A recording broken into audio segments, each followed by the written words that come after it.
How to fix banned IP address on Android or iOS. Hi guys, welcome back to the channel. In this video, I am going to show you how you can do it easily.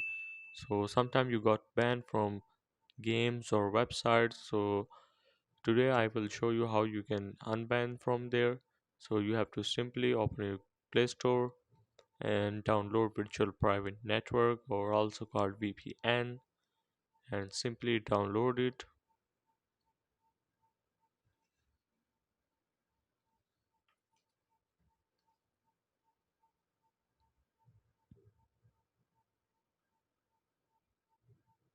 So after you have download, open it up